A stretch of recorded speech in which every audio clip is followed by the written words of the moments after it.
इस कहानी का शीर्षक है शरारती मीकू। यह कहानी सौमित्र जी ने लिखी है। चंपकवन में बारिश का मौसम शुरू हो गया था। मौसम का फ़ायदा उठाने और कुछ पैसे कमाने के लिए डमरू गधे ने बारिश के मौसम को देखते हुए दुकान खोल ली। उसने सोचा छाते बेचूंगा और पैसे कमाऊंगा। डमरू ज़ोर ज़ोर से चिल्लाता, ले लो भैया, छोटे बड़े लंबे मोटे, आती जाती बारिश को जो झट से रोके, ऐसे नए रंगीन छाते ले लो। कुछ यूं चिल्लाकर वह अपने छाते बेच रहा था। एक दिन जंबो हाथी उसकी दुकान के पास से गुजरा। जंबो को अपने विशाल शरीर पर बहुत घमंड था। उसने डमरू से कहा, एक बड़ा सा छाता मेरे लिए भी निकाल दो, जिसमें मेरा पूरा शरीर समा जाए और बारिश की एक भी बूंद मुझ पर ना पड़े। मुझे बारिश में भीगना बिल्कुल पसंद नहीं है।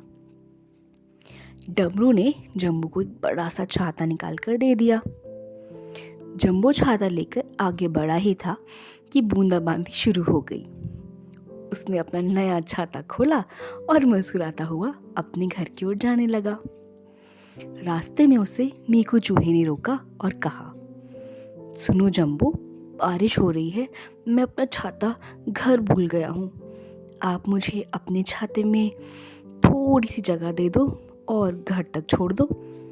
जंबो ने मुंह बनाया और मीकू से कहा, मीकू, अगर किसी दिन मैं अपना छाता भूल गया और तुमसे तुम्हारा छाता मांगा कि भाई मुझे इसमें घर तक छोड़ दो, तो क्या तुम कर पाओगे? नहीं ना। इसलिए तुम अपने साइज वालों से ही जाकर लिफ्ट मांगो। ऐसा कहकर जम्बू मीकू पर हंसते हुए निकल गया। जम्बू की यह बात मीकू को बहुत बुरी लगी। वह दिन भर सोचता रहा कि ऐसा क्या करूं कि जम्बू से बदला ले सकूं। मीकू ने योजना बनाई और रात में जम्बू के घर जा पहुंचा। उसने जम्बू की खिड़की से अंदर एंट्री ली और जंबू की छाती को कुतरते हुए उसमें छेद कर दिए। सुबह जंबू उठा तो उसने देखा कि बारिश हो रही है। उसने अपना छाता लिया और खेत में जाने के लिए घर से बाहर निकला। पर यूं ही बारिश से बचने के लिए उसने अपना छाता खोला, छाते के बड़े से छेद में से उस पर बारिश की बूंदें गिरने लगी। जंबू को बहुत गुस्सा आया। उसने अपने छाते के उस बड़े से छेद को देखा और छाता फेंककर घर के भीतर चला गया। लेकिन जंबू को समझ ही नहीं आ रहा था कि कल तक तो छाता बहुत अच्छा था, ये अचानक इसमें छेद कैसे हो गया।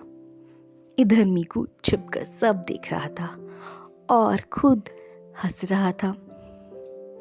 अचानक मीकू के सामने से उसकी पुरानी दुश्मन लिल्ली बिल्ली गुजरी। वह भी अपने हाथ में एक रंग बिरंगी छात्री लेकर जा रही थी। मीकू ने भी फिर सोचा कि इसके छाते के साथ भी यही करना पड़ेगा, तभी इससे मेरा बदला पूरा होगा। अब लिली अपना मेकअप करवाने सज धजने के लिए बाहर निकली और अपना छाता लेकर चलने लगी। तभी उसके छाते के 3 बड़े बड़े छेदों में से अंदर पानी गिरने लगा। लिली ने क्या देखा कि उसकी छतरी में भी छेद हो गए हैं। लिली को कुछ समझ न आया। मीकू छुपकर वहां फिर हंसने लगा। मीकू को अभी अपनी शरारत पे बहुत मजा आ रहा था। उसने लोमड़ी के, मन्नू बंदर के, बन्नी भालू, गिल्ली गिलहरी सबके छातों के साथ ऐसा ही करना शुरू कर दिया। बारिश में सभी जानवरों के छाते बेकार हो गए। छातों में छेद हो जाने के कारण वे छाते लेकर बारिश में डालते तो भीग जाते। सभी इस बात से बहुत परेशान हो गए। सभी को लगा कि डमरू के छातों की क्वालिटी ठीक नहीं है और शायद इसीलिए सभी जानवरों को परेशानी हो रही है। मीकू भी मजे लेने के लिए उनके साथ था। डमरू ने समझाया, देखो भाई, मुझसे छाता लेते समय तो किसी का भी छाता खराब नहीं था। इसका मतलब है कि किसी ने आप लोगों के साथ यह शरारत की है और मुझे लगता है कि इसकी शिकायत राजा जी से कर देनी चाहिए। सभी को डमरू की बात जम गई और सभी राजा शेर सिंह के पास चले गए। मीकू चूहे को अपने आप पर बहुत भरोसा था कि कोई भी उसकी शरारत को पकड़ नहीं पाएगा, इसलिए वह भी सभी के साथ राजा के पास चला गया। जब सभी वहां पहुंचे तो राजा शेर सिंह अपने मंत्री चीकू खरगोश के साथ अपने महल के आगे बगीचे में टहल रहे थे। सभी ने जाकर शेर सिंह को अपनी पूरी बात बता दी। राजा इस अजीब मामले को सुनकर सन्न रह गए। उन्हें समझ ही नहीं आया कि आखिर इस मामले में क्या करना है। उन्होंने अपने मंत्री चीकू की ओर देखा और चीकू से पूछा कि अब क्या करा जाए। चीकू को एक तरकीब सूझी। उसने राजा के कान में कुछ फुसफुसाया और फिर डमरू से कहा, डमरू, यह सब नालायक हैं। इतनी सी बात के लिए हमारे राजा को परेशान करते हैं। छतरी में छेद जैसी छोटी समस्या को हल करने का समय थोड़ी है हमारे राजा जी के पास। डमरू, तुम यह बताओ कि वह बुद्धिमान कौन है जिसकी छतरी में छेद की तुम्हारे पास कोई शिकायत नहीं आई। राजा शेर सिंह उस बुद्धिमान व्यक्ति को इनाम देंगे।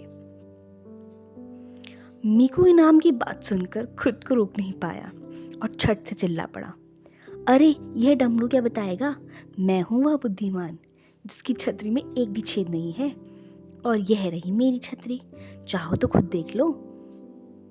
चीकू ने मीकू से कहा, मुझे पता था कि तुम्हारी छतरी में छेद नहीं होगा, क्योंकि चोर दूसरों के घर में चोरी करता है पर अपने घर में नहीं। राजा शेर सिंह और अन्य लोगों ने चीकू से कहा, हम कुछ समझ नहीं पा रहे हैं, साफ साफ बताइए। चीकू ने कहा, बात यह है कि यह शरारत आपके साथ और किसी से नहीं की है, बल्कि मीकू ने ही की है, क्योंकि उसकी छतरी में छेद नहीं है। उसने चालाकी से आप सब की छतरियों में छेद कर दिया, पर अपनी छतरी में छेद करना तो भूल ही गया और इनाम के लालच में यहाँ सबके सामने कह भी दिया। छातों में जो छेद हैं वह किसी चूहे के कुतरने के निशान है, जो साफ तौर पर मीकू के हैं।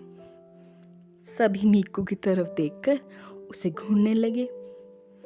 मीकू चूहे ने भी अपना सिर खुजलाते हुए यह कबूल कर लिया कि शरारत उसी ने की है।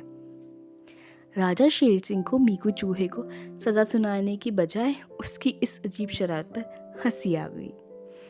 इतने में बादल गरजने लगे और मूसलाधार बारिश शुरू हो गई। अचानक बारिश देखकर छतरियों में छेद के बारे में सब भूल गए और बारिश में भीगने लगे। उधर सबको बारिश में अपनी छेद वाली छतरियों में खड़ा देखकर चीकू और शेर सिंह अपनी हंसी नहीं रोक पा रहे थे।